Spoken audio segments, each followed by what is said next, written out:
Dear God, I really need a haircut. All right, guys, you've seen the title of this video. This is about the Uvalde shooting, about police brutality, about racism, and the horrible overreaches that police do in the name of oppressing us. So if that's not your jam, come back later when you're feeling like you're in a better place that you could do something like that. For the rest of you, well, you've been warned. So I think that anybody who has been following the news in the last few weeks has been made aware of the horrible shooting that happened in Uvalde, Texas. And while I think there are a lot of important conversations about the role guns should play in American society that I'm not going to wade into today, another issue that has been ongoing and developing over time has been investigating the extremely perplexing police response to what happened. Essentially, the story is that the police didn't go in to save the children that were under attack by a lone gunman. In fact, instead of going in and trying to save the children, 19 of which died, the police instead stayed in front of the school and spent their energy harassing parents who were urging them to go inside and save their kids. The parents got so frustrated that some of them tried to go into the school to rescue their kids themselves, of which the police tried to stop them, and one of them even brandished a taser. Angele Rose Gomez actually was apprehended and arrested by the police officer until she was eventually let go and she ran in to rescue her own child, which, you know, getting the kids to safety, you think, would have been the purview of, say, those police officers that were spending all their time and energy arresting her. And there appears to be decent evidence that the police did actually go into the school, but only to rescue their own children. Some people have blamed this on the police being underfunded or them being undertrained, but we have plenty of evidence to show that they had plenty of both. Not only was the Uvalde police flush with money very recently, but they had just recently put in an entire protocol for protecting schools against school shooters. And so while the police were out there protecting lone gunmen from vigilante parents, the teachers were the ones who put their lives on the line to protect their kids, and 2 of them died in the process. Maybe just remember that when they're talking about which budget we should be slashing. So when a Border Patrol SWAT team was eventually able to take them out, 40 minutes had already passed. So what's this video about today? Essentially, this is about the police and what it is that they actually do and what they don't do. And I'll give you a hint. What they don't do is help people and protect them. And what they do is more or less exert the force of the state on people and a lot of racial suppression. And I'm speaking up to this because a lot of the narrative in the mainstream press is that the police failed at their job, but really what they did was fulfill exactly what the function of the police is perfectly. And it's actually standard police practice to keep themselves safe, even if it means that children are dying. The behavior of the police officers at Robb Elementary School is not a surprise. There's a narrative out there that the police are this sort of thin blue line between order and chaos, and that their job is to keep people safe. But that is really not the case and never has been. Keep in mind the police have their origins in colonial counterinsurgency groups as well as slave patrols. Their job isn't so much to protect people as it is to maintain order. And by hold the order, I mean that they're empowered by the state by absolute impunity to use violence to essentially hold up the racial capitalist hierarchy of society. And if you think of police in that sense, then it's not really shocking that they would rather harass parents than try to save just a few children. So yeah, the policing profession and sort of the mystique that we built around them, that they're these like sort of rescuers and heroes and things like that, is built around a bunch of reinforcing myths in society. I'm going to kind of get into those a little bit. The first one to talk about is the myth that policing is a extremely dangerous profession. If you look it up, you'll find out that policing is actually not even in the top 10 most dangerous professions, and that it's much more dangerous to be a delivery driver a logger, or even a roofer than being a cop. Furthermore, the number one source of cause of death for cops in the last 2 years has been COVID, because so many of them are refusing to get vaccinated. The other myth is that they solve crimes, when they actually solve less than 2% of crimes. And studies of police officers find that the vast majority of them make like 1 felony arrest a year.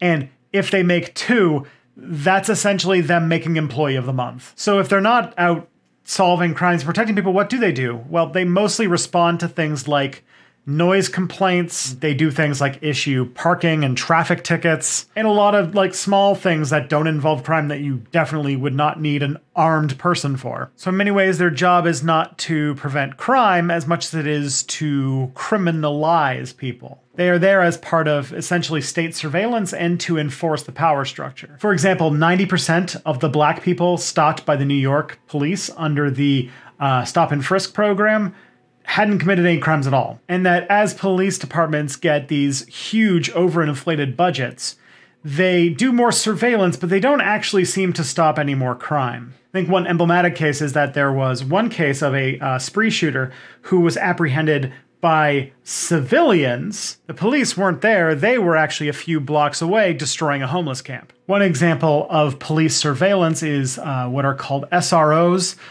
which are essentially officers who are posted in schools. They're supposed to make schools a safer place, and they very much don't. It has been almost 70 years, if not over 70 years, since police officers started having an increasing presence in America's schools. And as the amount of these police officers in schools have ballooned in the last 2 decades, there has also been a massive increase in the amount of school shootings. And sociologist Alex Vitale has pointed out that there's actually no evidence that these police officers are even capable of preventing mass shootings. There's no evidence they do. There's no evidence that we're aware of, would love to see it if it exists, of having police in schools as a way to make schools safer or prevent school shootings. And if you're curious if school-installed police officers have any racial overtones to it, very much so. They are a big part of the school-to-prison pipeline, which typically harasses black and brown people. But furthermore, their existence there in general was as a response to the civil rights movement. When desegregating schools became a hot-button political issue, schools themselves became places of contention for civil rights. And police started entering the schools in order to impose the state's will in those situations. And that speaks more to what police actually do. Their job is to criminalize people of color and the poor. One journalist named Katie Way, who runs a Substack called All Cops Are Posters, looks into the social media posts of police departments and police officers in general. And the Uvalde police didn't seem to have the energy to, take out this mass shooter at the elementary school, but their posting history shows they have spent a lot of time essentially trying to arrest and cage people who seem to be in extremely desperate circumstances. And of course, included in that are men, women, and children who are trying to cross the US southern border, because Uvalde is close to the American border with Mexico. And this isn't even something that is like, the difference between their mandate and their actual actions. This is legally protected. A 2005 Supreme Court decision essentially stated that the police are not under any duty to protect people, because the safety of people is not what they're getting all that money for. Sometimes upwards of 45% of municipal budgets. United States police are trained to maximize control over situations while minimizing their personal risk. That translates into beating parents while a rampage shooter executes their children, just as easily as it does their rolling up on a kid with a toy gun and executing him seconds later. And this is why when a police officer brutalizes a black person, they are seeing that as them doing their job. And so, despite the fact that mass shootings are on the increase and that it seems that police aren't doing anything to stop it, the response on both sides of the American political spectrum seems to be to answer it with more cops. I would argue stricter gun laws might be the answer, but apparently we're just going to go with more of what isn't working. For example, in New York, there was a mass shooting a few months ago, and the mayor, Eric Adams, has essentially, instead of, trying to do something that might work, has instead vowed to essentially increase the police budget. And even though after every major mass shooting, there are these overwhelming cries to do just some form of gun control, it never happens. And instead, more money goes to police officers. Sometimes, if they're feeling real spicy, they make wacky proposals. Like in Uvalde, there was calls for doors, I guess, or to design schools like they're freaking CSGO levels. But one of the most common refrains is that we don't need less guns in school, but more guns in school. There's this like really weird underground program to try and arm teachers, which don't know about that one, bud. Especially because it's been tried before. After a mass shooting at a school in 2018, Florida passed a law that allowed teachers to carry guns to schools, and it was instantly followed by many incidences of accidents and a lot of injuries related to it. And so I guess then the next argument you might try to make is that, well, we should still increase the funding for the police, but we need to make sure that they're reformed. We need to have sensitivity training and body cams and all those kinds of things. The problem, though, is that it goes completely against the point of the police as an institution. At the center of policing is the surveillance and micromanagement of communities that are either poor and or communities of color. They have their origins in Europe in the age of imperialism, where their job was essentially to surveil and oppose any groups that tried to oppose the power of the state. And then through like the, original police force of the London Metropolitan Police, it then spread over to the United States, where it was primarily made for the control of poor and non-white communities. And that's just in the North. In the South, policing literally emerged from slave patrols in the 17 and 1800s. Their job was to catch and return runaway slaves. Over time, the mission changed, but that is how it started. And in the North, police became mostly focused on quashing the labor movement. I've said this on this channel many times, but I feel like it bears repeating. So I know I'm being a little repetitive, but it's an important part to know about American policing. And I would also be remiss if I didn't talk about the other arm of policing that was very important in this particular case, which is Border Patrol Police, which stems from the economic exploitation of migrant workers from Mexico starting in the 1800s, and seems to also operate off of nativist sentiment. And it's not like the police being corrupt or violent or repressive is a new thing. There have been multiple cases over and over again of the police being investigated and investigations proposing reforms that then just never come to light. One example was the 1894 New York Lexow Committee, which basically looked into police brutality, specifically their habit of beating people with nightsticks and blackjacks. Another example would be the Wickersham Commission, which was an analysis into police brutality during the time of Prohibition, which unearthed all sorts of ugly truths about the extreme overreaches of the Constitution and the absolute brutality on display in order to essentially suppress the sale of alcohol. And in 1967, there was the Kerner Commission, which sort of came up after the uprisings of 1967 to investigate, again, brutality in the police departments, mostly pointing out that half of the major uprisings that happened in 1967 were started as responses to police actions. And even then, they were proposing a lot of things that sound familiar today, that the community needs to have a closer relationship with the police, and that their behavior needs to be reviewed, especially their activities in communities of color, and it just never seemed to change anything. And that was when the police were a lot smaller. The war on drugs has led to a sort of political opportunism for the police, and now they become militarized, their budgets have ballooned out of control, and they have almost complete legal immunity to any horrible things they want to do. And despite that, despite all of that, people who are calling for the defunding of the police, i.e. to strip back their hugely inflated budgets and use that money to put in other forms of social work and other sort of community assets and organizations that would fill the real problems that cities have and not just use the police to essentially beat it into submission.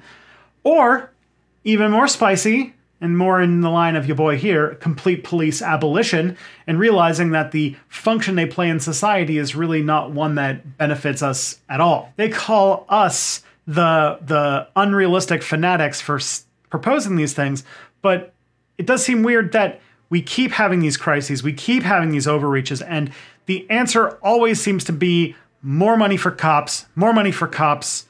Maybe we can just give them more money and we'll train them better or something. There's always like some reform or some budgetary need. And if we can just give the police all of our money and they just get, PhDs in ethics, then we'll be fine. But it never seems to be the case. It seems like the more and more just keeps getting put into it, and yet we never seem to see any improvement. The police don't get any less violent. They don't seem to protect people at all or any better. And so maybe it's time for some new approaches. If we're going to do anything, we're going to really need to look at the legacy of policing, look past the myths, past the lionizing, and look at what they actually do functionally, what they actually have in their legal mandates, what they actually perform on the street, and realize that what we are paying an astronomically high amount of money for doesn't result in anything, or what it does result is not something we want. Because essentially, at the end of the day, a police officer's job is to control. It is the state's fist that goes from street to street and tries to find anybody who is homeless, who's a sex worker, who is organizing political resistance, who is struggling with drugs, or maybe is trying to go into an active shooter situation to rescue their kids because you're not, and essentially harass those people. The only responses I have found that come with reform is essentially to give police more rules. But we have many cases showing that police don't listen to rules. And with the legal system we have now, they essentially get away with it all the time. And it's not even subtle. We have seen in the last few years police harassing and intimidating journalists. We've seen them push old men onto the ground. We've seen police officers slash tires. And Daniel Pantaleo, the cop who murdered Eric Gardner with an illegal chokehold, didn't face any repercussions whatsoever, despite the fact that his crime was literally filmed. And all of the rules in the world in Minneapolis didn't seem to end the career of Derek Chauvin, a guy who had 17 misconduct reports on his record. And in all of those, nothing seemed to stop him from getting to the point where he illegally killed George Floyd on camera and got away with it. So if reforms haven't done anything, why do we think they're going to work now? The only conclusion I can come to is that in order to keep people safe from the police, we need to minimize contact between these two groups of people, which means essentially greatly reducing or eliminating the institution altogether. There are other ways to fulfill the jobs that have essentially been gutted from other departments to just be filled by this one brutal, armed fist of the law. There are community programs, there's economic investment, support services, political representation for poor and marginalized people. These are ways that we could replace policing with things like community empowerment and justice. I don't know. This whole giving the police endless money and complete legal immunity doesn't seem to be working. Maybe it's time we try something else. That's all for this time. I really have to thank my patrons for being so patient as I go through all of these life transitions, and there will be more content coming soon, regularly. I'm just adjusting to my new life, so thank you all for your patience, but I'll see you guys all next time. All right, Tristan, I'm going to go ahead and read you a line, and it's going to be the best line reading you've ever heard in your gosh dang life. You know what, here's a wacky one. Let's just throw a wacky one in here. There's no evidence that we're aware of. Would love to see it if it exists. So says I. Ooh. And then I disappear in a puff of smoke. And then you'll do a better sound effect there, but that's how it'll be. It's like a wizard of gun safety appears. Oh, I hate to break it to you, but there's no evidence that we're aware of. That's how it's gonna go down. So just edit that together, and I think that'll make the video. All right, bye-bye.